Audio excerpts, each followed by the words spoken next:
is like when we finally feel like we caught up and we've overcome and gotten to a certain point, we got to keep the pressure on, right?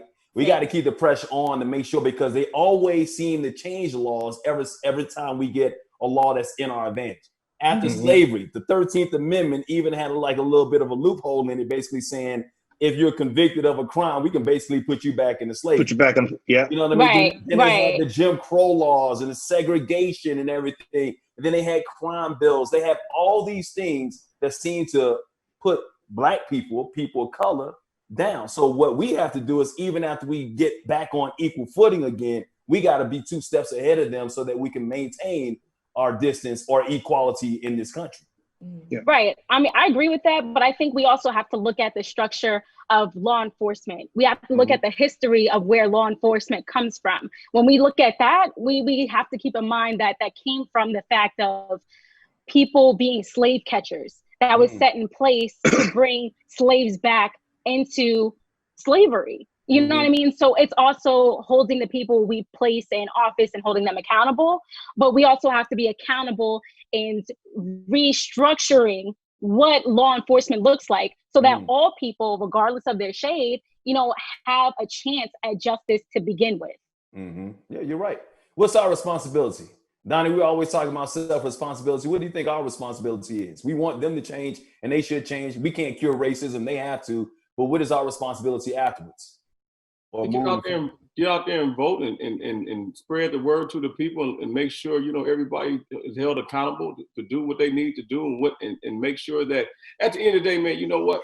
When we sit around here and we protest and we say, hey, we want these equal rights and, you know, we want things to change, we got to keep on pressing the issue. We can't stop and we can't sit around here because we got a victory, because the victory is not won. Because let me tell you something else.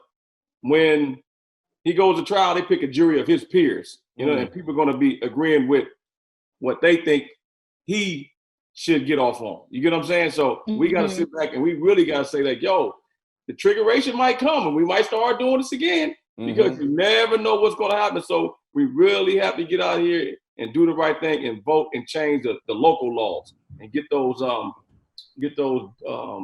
state senators and the district attorneys out of office. So the ones that's going to do the right thing. And the prosecutors. I mean? And I'm happy that they up the charges, but at the same time, I'm a little nervous because it's harder to prove second-degree murder. And that's the same thing. It's like, man, it'd be one thing to go ahead and have them on trial, but to hear not guilty on any charges when it comes to this man right here, we're going to start that powder keg all over again. Right. Well, Mike, here's the thing about it. The odds are against this, man. You know, before George Floyd, 106 officers have been arrested, right, for killing unarmed Black people. Out of those 106 arrested, and right, guess how many convictions? I can't remember. I think it's four. Yeah, I knew it was under 5. 4, right? Yeah. Out of 106 arrests. So we have a long way to go. Long way to go to have any level of parity and true accountability. And, you know, Donny, you're right, because, you know, getting the arrest is one thing, but yeah, they will be judged by a jury of their peers. And there's a certain influence that goes into that, you know?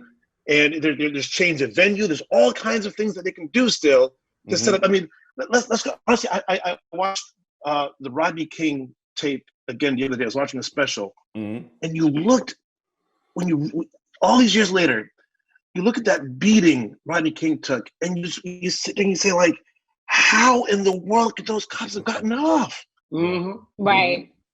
Right? Change the venue. Right. Change the venue. Change the venue. Change the venue. And you know what I mean? Like, if you want to look at something, I don't know if you guys ever seen the documentary 13 by Ava DuVernay. It's on Netflix. If you haven't seen it, if you're Black, you definitely have to look at it and talk about how the systemic racism has affected us throughout this country since the beginning, since we've been here for the last 400 years. So if you haven't looked at that, please look at that, because that tells you it's not just about changing the cops, because all cops are looking bad because the system right now makes them look bad. There can't be There are good people that are cops, but there can't be good cops because the system that they enforce is bad and it's against us right now. And that makes them all look bad.